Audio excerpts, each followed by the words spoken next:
it all yesterday. Later on today, President Trump, of course, has great job security. He never.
somebody can walk over and stand in a spot. You're so focused on it.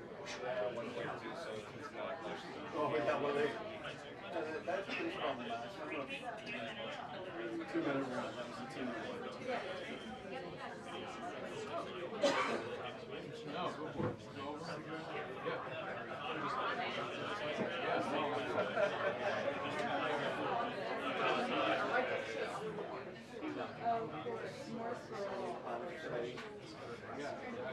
Spaghetti.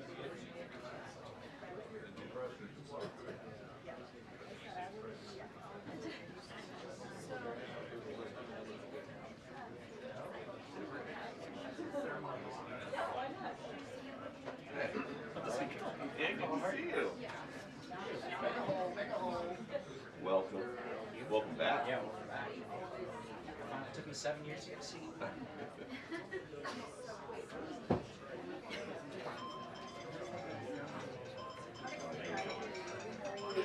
Fine, thank you.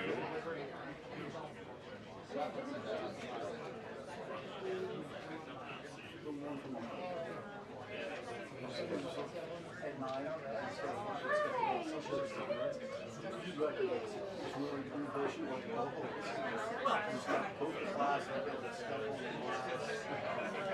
Bring your fire, my friend. Bring your fire.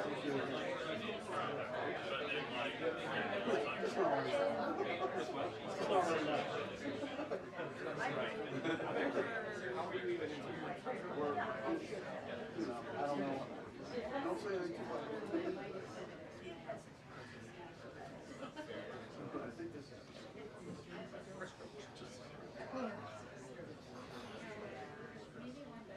They do that. Nice to see you.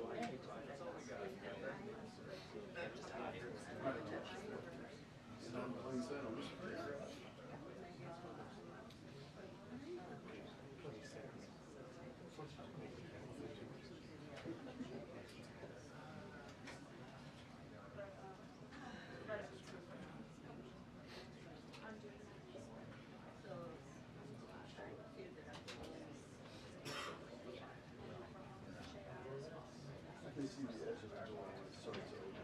Phil will hear those say something.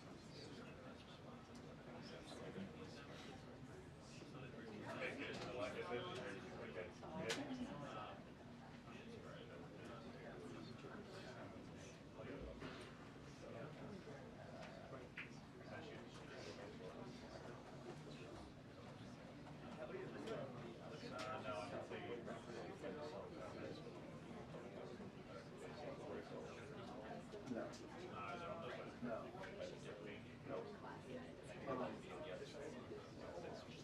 Oh, I'm talking about.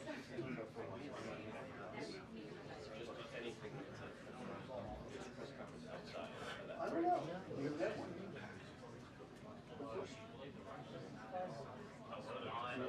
Really don't need anything. Both of us.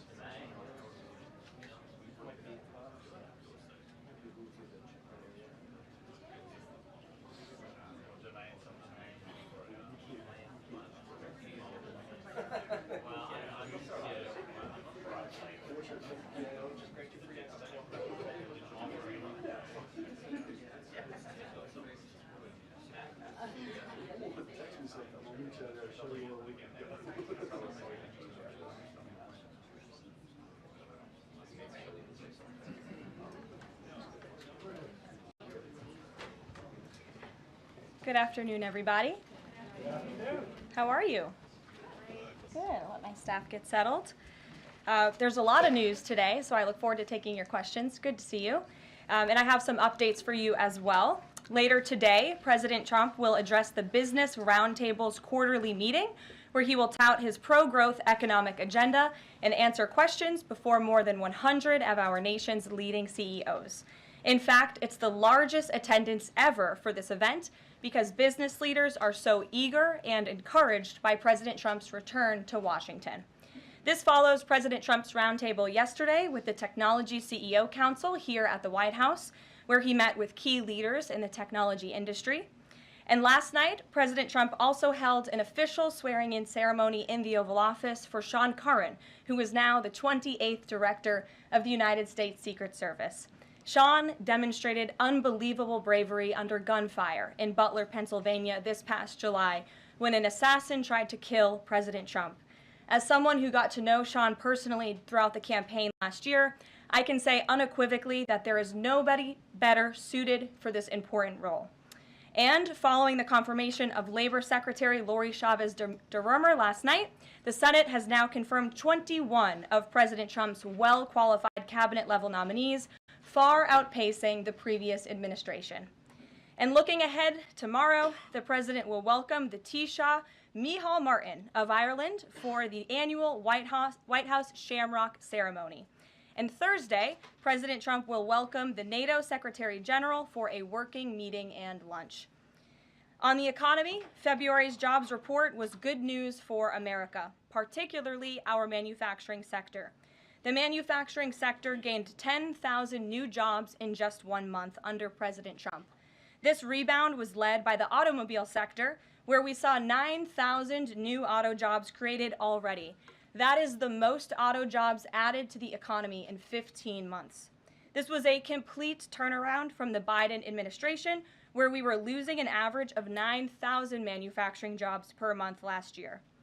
Reuters is out with a report that a number of companies are now looking at expanding their presence or bringing their businesses into America because of President Trump's policies. And just moments ago, before coming out here, I saw another report by Reuters revealing that Merck has opened a $1 billion facility at its North Carolina site. This is just the latest pharmaceutical company to boost its U.S. manufacturing in lieu of President Trump's tariffs. This announcement follows Eli Lilly's plans to invest at least $27 billion to build 4 new manufacturing plants here in the United States, and Pfizer has also said it's considering moving their manufacturing overseas right here to the United States of America.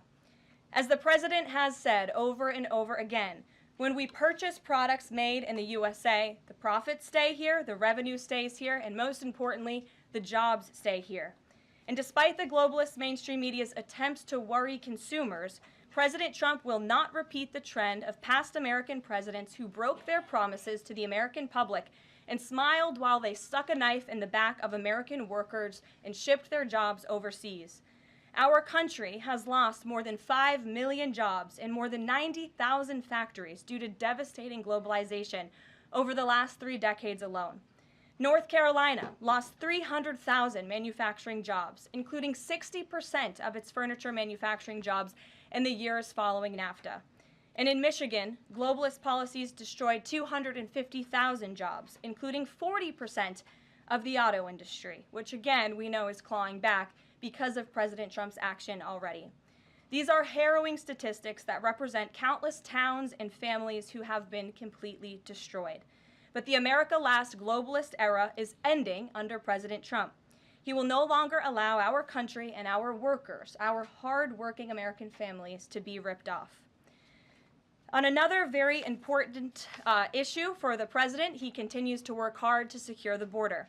If you missed it yesterday, CBP launched an enhanced home mobile app with a new feature, the Intent to Depart, which offers unlawfully present aliens or those aliens whose parole has been revoked an orderly and defined process to notify the U.S. government of their intent to depart the country. The CBP Home app strengthens our mission to secure the border and provides illegal aliens with a straightforward way to leave now before facing much harsher consequences later. A new report from Bloomberg just found that the number of aliens trying to reach our country by traveling through the jungle to Central America dropped a whopping 99% last month. And this follows the incredible news that illegal border crossings plummeted last month as well, down 94% at our southern border from last February under the Biden administration. As President Trump made clear during his historic address to Congress, we must finish this job and continue to carry out the largest deportation campaign in American history. And that is why the president fully endorses the continuing resolution that is before Congress and was negotiated by Speaker Johnson. He is encouraging all Republicans to vote yes on this clean CR which freezes funding at current levels and will prevent the Democrats from getting their long-awaited government shutdown. Voting against this CR will hurt the American people and kill the incredible momentum that President Trump has built over the past 51 days. And lastly, before I take questions, I would like to commend the Washington Post, who I believe is in the room today. According to a new report from Axios, the Washington Post is overhauling their newsroom structure. It appears that the mainstream media, including the Post, is finally learning that having disdain for more than half of the country who supports this president does not help you sell newspapers. It's not a very good business model. And that's why we have people in our new media seat. And today we have Sargar Anetti, who is the host of Breaking Points, a popular political YouTube news and podcast show that has racked up nearly 1 billion views on YouTube, several hundred million podcast downloads since its launch in June 2021. He's also a former member of the White House Correspondents Association, but is now a part of the thriving independent media. We're very happy to have you with us here today. Why don't you kick off our briefing? Thank you. Really appreciate you having me, Karoline. A couple of questions for you, if I may. First on the stock market. So currently it's the 25th anniversary today of the dot-com bubble crash. There's a lot of concern for a lot of Americans right now about the state of the economy. President Trump has refused to rule out a recession. Secretary Lutnick, however, has told us there will not be one. So can the White House just tell and assure Americans today that there's not going to be a recession? Well, there's a lot to unpack there. So let me start by saying that, first of all, when it comes to the stock market, the numbers that we see today, the numbers we saw yesterday, the numbers we'll see tomorrow are a snapshot of a moment in time. And as President Trump has said, and I'm here to echo the remarks of this president of this White House, we are in a period of economic transition. We are in a period of transition from the mess that was created under Joe Biden in the previous administration. Joe Biden left this country in an economic disaster. Several statistics to point out. The delinquency rate on credit card loans increased 63% under Joe Biden, hitting a near 12-year high. Under Joe Biden, all net job growth went to foreign-born Americans. Real wages declined by 1.5% under Joe Biden. And as we all know, and this administration continues to combat, prices soared more than 20% under Joe Biden because of his reckless spending and economic policies. So we are in a period of transition from that economic nightmare under a president who had no idea what he was doing, never held a private sector job in his life, into a golden age of American manufacturing under a businessman and a deal maker in chief in President Donald J. Trump, who is implementing the formula that we know works. Look at President Trump's results in his first term. If people are looking for certainty, they should look at the record of this president. That's why the American people re-elected him back to this office. And look at everything that President Trump has already done and his team has already done in just 51 days. The massive efforts to deregulate, tax cuts, which we need Congress to pass the Trump economic agenda, the Trump tax cuts, which will unleash economic growth. And the president also addressed this directly, I will point out as well, when you look at what he said on Air Force One. And he said he wants the American people to have so much money in their pockets they don't even know what to do with it. That's the intent of this administration, and we're working very hard every day on that goal. Second question on the CR. So President Trump came out today in a primary challenge against Congressman Thomas Massie. Congressman Massie's been a supporter of DOGE. He's been a supporter of Make America Healthy Again. What kind of message is this White House sending against a congressman who's sticking up for principles that he's long held in the chamber and voting against continuing resolution and spending? I think the president has made it very clear that he believes it's critical for conservatives and Republicans and frankly all members of Congress to get behind this continuing resolution to keep the government funded. The president wants to continue the momentum that he has built over the last 51 days. In order to keep the government funded, we got to keep moving with these deportations, and he believes that everybody needs to get on board with this bill. He's been active in this process. He's been making calls to get this over the finish line, and we're urging every Republican and Democrats too to do what's right for the American public to prevent a government shutdown. Just the last question here on Mahmoud Khalil. Does the administration believe that it needs to charge a green card holder with a crime to be eligible for deportation? Well, in fact, Secretary Rubio reserves the right to revoke the visa of Mahmoud Khalil, and I'm glad you brought this up. Under the Immigration and Nationality Act, the Secretary of State has the right to revoke a green card or a visa for individuals who serve or are adversarial to the foreign policy and national security interests of the United States of America. And Mahmoud Khalil was an individual who was given the privilege of coming to this country to study at one of our nation's finest universities and colleges. And he took advantage of that opportunity, of that privilege, by siding with terrorists, Hamas terrorists who have killed innocent men, women, and children. This is an individual who organized group protests that not only disrupted college campus classes and harassed Jewish American students and made them feel unsafe on their own college campus, but also distributed pro-Hamas propaganda, flyers with the logo of Hamas. That is what the behavior and activity that this individual engaged in. And I have those flyers on my desk. They were provided to me by the Department of Homeland Security. I thought about bringing them into this briefing room to share with all of you, but I didn't think it was worth the dignity of this room to bring that pro-Hamas propaganda. But that's what this individual distributed on the campus of Columbia University. And this administration is not going to tolerate individuals having the privilege of studying in our country and then siding with pro-terrorist organizations that have killed Americans. We have a zero-tolerance policy for siding with terrorists, period. Peter Ducey. Thank you, Caroline. So you said that the Dow dropping and dropping and dropping is a period of transition. You're sure nobody here at the White House shorted the Dow? No, I don't think so. Okay. But is there any concern here that it's going to be harder to ask certain federal workers to retire if they look at their retirement accounts and they're getting robbed every day? Well, I'm glad you brought up workers, because that's exactly who President Trump is looking out for with his America First trade policy and his America First economic agenda.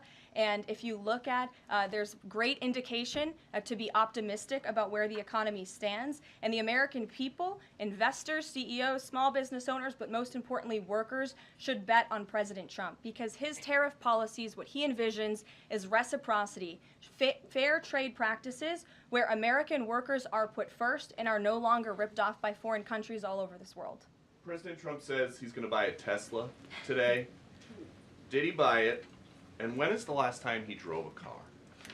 That's a very good question. I have heard the president remark that he misses being able to drive, that luxury of driving his own vehicle, although the beast is nice. But he is going to be viewing a Tesla that is making its way to the White House complex now, I can confirm. Perhaps the press pool today will have an opportunity to witness this very exciting moment later this afternoon. But a Tesla is on its way here now, and we'll see if the president likes it when he checks it out. So they're bringing him a Tesla to look at, and if he likes it, he's just going to buy it. You know, he's intent on, he's definitely going to buy one, but he'll take a look at it when it gets here later this afternoon. Full retail? Yes, full market price. Kelly. Can we talk about Canada? What is the status of President Trump having a conversation with Mark Carney? We have seen the president use the term governor to refer to Justin Trudeau. Will that moniker also go to Mr. Carney going forward? And is the decision to increase the tariffs, is that based on a specific economic metric that he looked at? Is it impulse? How would you describe his reaction to candidates? The president has not yet spoken to Mr. Carney, not since I checked, which was just moments ago. But certainly his phone is always open to leaders who wish to speak with him. As for the tariffs, the president made his position on this quite clear with the statement that he put out. And it was a retaliatory statement due to the escalation of rhetoric that we've seen out of Ontario, Canada. The president saw the premier, Doug Ford, make an egregious and insulting comment threatening to shut down electricity for the American people, for hardworking American families.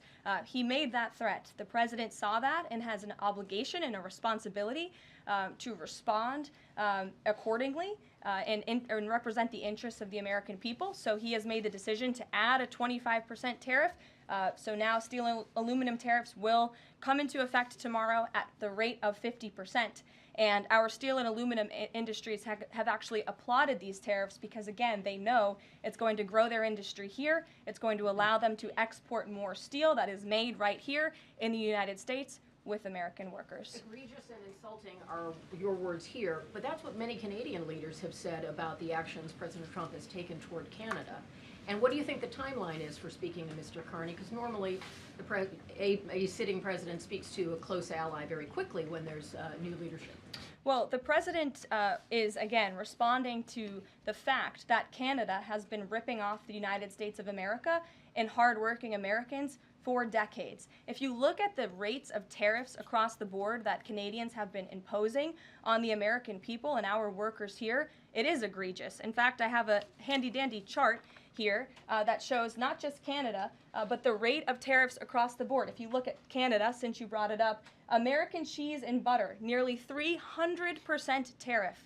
You look at India, 150% tariff on American alcohol. You think that's helping Kentucky bourbon be exported into India? I don't think so. 100% tariff on agricultural products from India.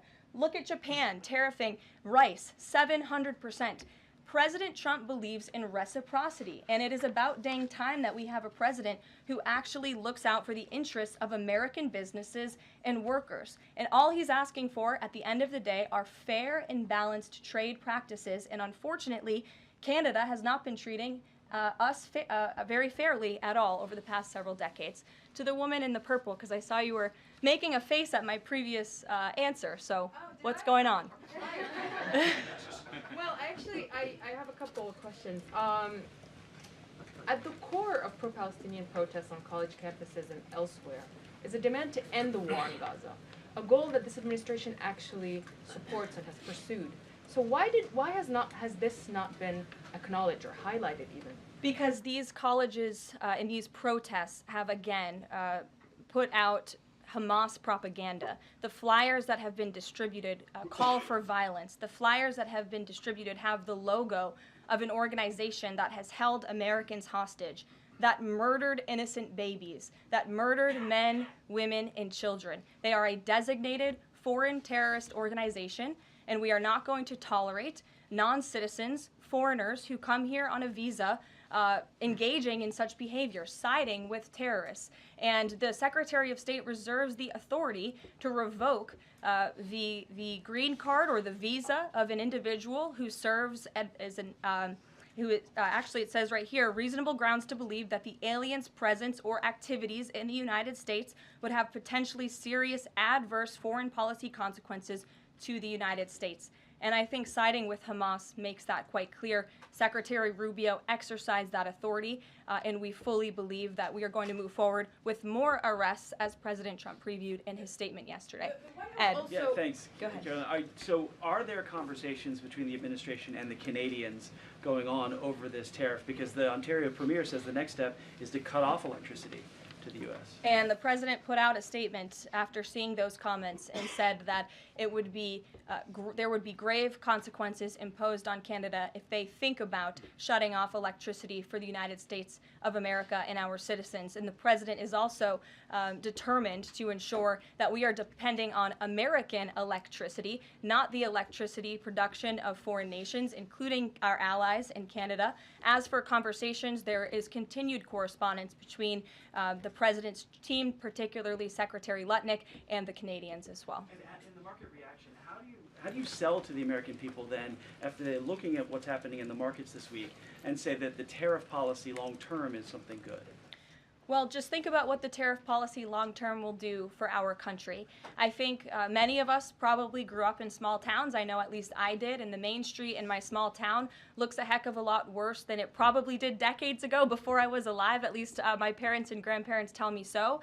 And I know many Americans feel that same way. What the president envisions for this country is for the United States of America to be a manufacturing superpower, where there are American factories and businesses owned by Americans, producing goods that we are exporting to the rest of the world. Those revenues will stay here. It will increase wages for people here in our great country. It will ensure our national security, and it will boost the morale of the American people to have thriving industries again. Think about Detroit, Michigan. Think about North Carolina, as I mentioned, that used to have a thriving furniture industry that no longer exists because of the globalist trade policies of previous and past administrations. And the American people gave the president a tremendous opportunity to restore American greatness and restore our manufacturing dominance, and he's intent on doing just that. John. Thanks, Caroline. Two questions for you. First, on on the CR, you put up on the screen the president's message to Republicans to support this continuing resolution. Is there outreach to Democrats? Because what we've seen since the beginning of the fiscal year is that in order to get a continuing resolution, you need bipartisan support and you need compromise. Well, right now, we are focused on House Republicans and on the House, because that's the first step, as you know, John. And so the president has engaged in correspondence with House Republicans, whipping votes and getting them to a yes, which I understand has been pretty successful this morning thus far. And so, again, the president is encouraging Republicans especially, but again, as I said, all members of Congress to vote to continue funding this government so we can continue the business of the American people, which elected President Trump to do. And then on financial markets, we've seen this decline yesterday. We see it today as well. It seems that the read on the president's policies is one in which they do not have confidence in his trade tariffs policy. They do not have confidence in what the president said to Fox News over the weekend, that he didn't rule out the idea of a recession. What is your read in terms of the decline that we've seen over the last week and a half in financial markets? Well, I think there's actually a lot of reason to be confident, and many people do feel confident. Just look at the nearly $2 trillion in private investment that this president has secured. Look at the comments made by the CEO of Apple, one of the biggest companies in this world, who said that he is bullish on the future of American innovation under the leadership of President Trump. Look at CEO confidence. According to the Conference Board measure of CEO confidence, in Q1 2025, under the leadership of this president, it jumped to its highest level in 3 years, from cautious optimism to confident optimism. If you, again, look at the $2 trillion in investments from some of the biggest companies in the world, look at the jobs report last Friday, as I also cited in my opening remarks. Fox Business reported that Trump sees a manufacturing boom in first full jobs report of his second term. Look at the auto jobs that have already poured back into America. We added 9,000 new auto jobs. Those are sticky jobs. Those are good paying jobs. That's 9,000 American families who will now be able to live the American dream because of the policies of this administration.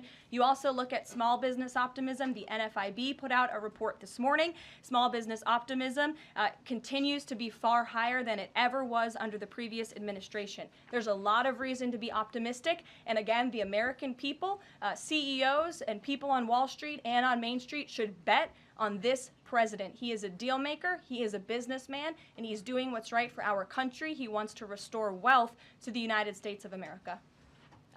Michael, good to see you. Hey, Karoline, thank you. 2 questions, if I may. Will the administration be providing any relief to states affected by the Ontario power tariff? Well, the president has made it very clear that Canada would be very wise not to shut off electricity for the American people, and we hope that that does not happen. As for what would happen if that does take place, I'll leave it to the president to make those decisions. Does President Trump share the Justice Department's concern over rising egg prices and possible collusion of big egg? Well, we definitely do share the concerns of the American people when it comes to the price of eggs. However, good news, the average cost of a dozen eggs is actually down since Secretary Rollins and President Trump announced their plan. It's down $1.85. So that's good news on the cost of eggs. And as we know, under the Biden administration, egg prices went up 22%. This is another example of an economic mess that President Trump inherited, and the Secretary of Agriculture and the President are focused on fixing it. Secretary Rollins put out a 4-point plan to address this crisis, and she has been honest and realistic with the American people, as this administration always is. It will take about 3 to 6 months to get the egg supply back to where it should be, but she's focused, and this administration is focused on doing that every day. Karen. Thanks, Caroline. Just back on the markets, you said that what we're seeing this week right now on Wall Street is a snapshot of a moment in time. But does the president think he bears any responsibility for the turmoil in the stock market this week? Look, the president is unwavering in his commitment to restore American manufacturing and global dominance, and I think he doubled down on that this morning with his new statement and the tariffs that will be implemented tomorrow on steel and aluminum. And he has said recently he's not looking at the market, he said you can't really watch the stock market, but all of the gains since Election Day have been erased in the S&P 500. At what point, how far do stocks have to fall before the president considers it a factor and changes course? Again, as I just said, the president will look out for Wall Street and for Main Street, just like he did in his first term. And people on Wall Street and Main Street should bet on this president. He's doing what's right for this country.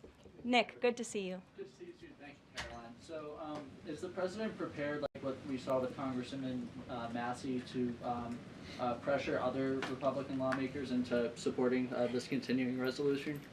Well, he is very much, as I said, engaged in this process. He's been making calls to lawmakers on Capitol Hill, and I think his statements against Congressman Massey speak for themselves, and I will let the president put out any additional statements if he chooses to, but he fully expects all House Republicans to vote for this continuing resolution. And just to follow up, can we start to anticipate seeing more of the president weighing in on upcoming 2026 races like we saw this morning? I'm not sure about that. I'm not even sure if I'm allowed to speak about that from this podium. I would check in with our outside political team for guidance on future races and the president's involvement. Elena. Thank you. I wanted to ask about some comments Elon Musk made yesterday. He said that there is $500 to $700 billion in waste and fraud and entitlement spending. He called it, quote, the big one to eliminate. Earlier this month, he also referred to Social Security as a Ponzi scheme.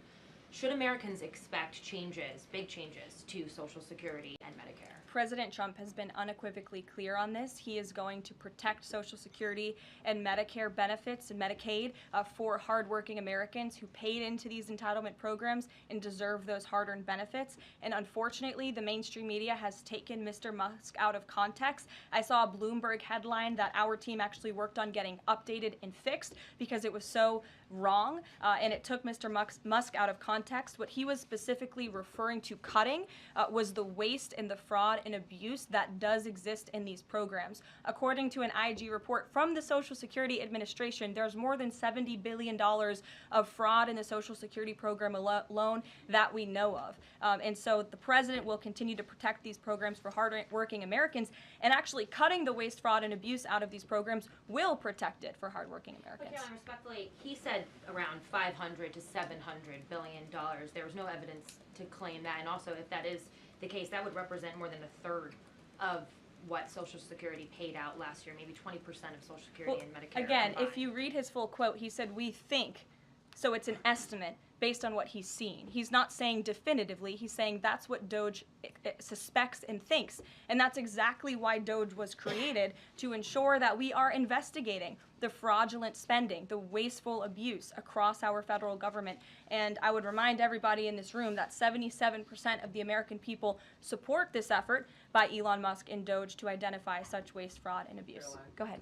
Thanks, Caroline. You're welcome. If we could just step back for a second. When President Trump last addressed the BRT when he was on the campaign trail, his big push was on tax cuts. He's going there today as he's proposing tax hikes in the form of tariffs. And I'm curious for why he's prioritizing that over the tax cuts. He's actually not implementing tax hikes.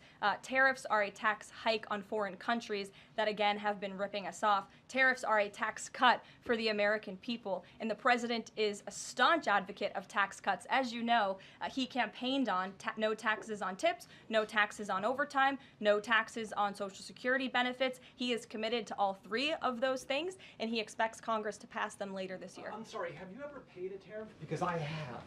That's they it. don't get charged on foreign companies, they get charged on the importers. And ultimately, when we have fair and balanced trade, which the American people have not seen in decades, as I said at the beginning, revenues will stay here, wages will go up, and our country will be made wealthy again. And I think it's insulting that you are trying to test my knowledge of economics and the decisions that this president has made. I'm now regret giving a question to the Associated Press. Mary, go ahead. Hey, Caroline, I have two if that's okay. The first one was on Russia, Ukraine. I know Special Envoy Witkoff said yesterday that Zelensky apologized in his letter to Trump. Can you share any more about that letter and what else might be interesting from it that we don't know? Yes, the president did reference that letter, as you're saying, in his joint address to Congress. And I do have an update. As you know, Secretary of State Rubio and our National Security Advisor Mike Waltz have been negotiating with the Ukrainians today in Saudi. They will be providing a full readout of that meeting very soon. But I can assure you and everybody here and the American people that the news we've received from that meeting throughout the day and the president has been briefed on is positive. This meeting has been productive. I will let Secretary of State Rubio and our National Security Advisor speak to the specifics of what has taken place today when they are ready to do so when the meeting concludes. Lindsay, go ahead.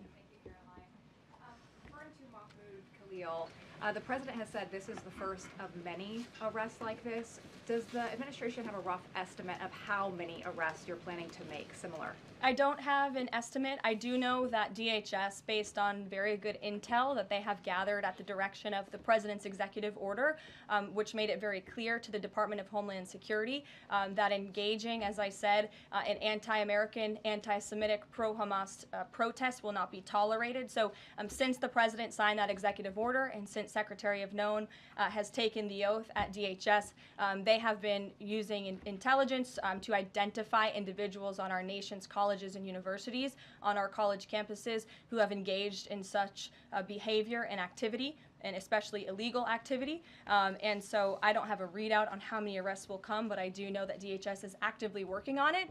And I also know that Columbia University has been given the names of other individuals who have engaged in pro-Hamas activity, and they are refusing to help DHS identify those individuals on campus. And as the president said very strongly in his statement yesterday, he is not going to tolerate that, and we expect all America's colleges and universities to comply with this administration's policy.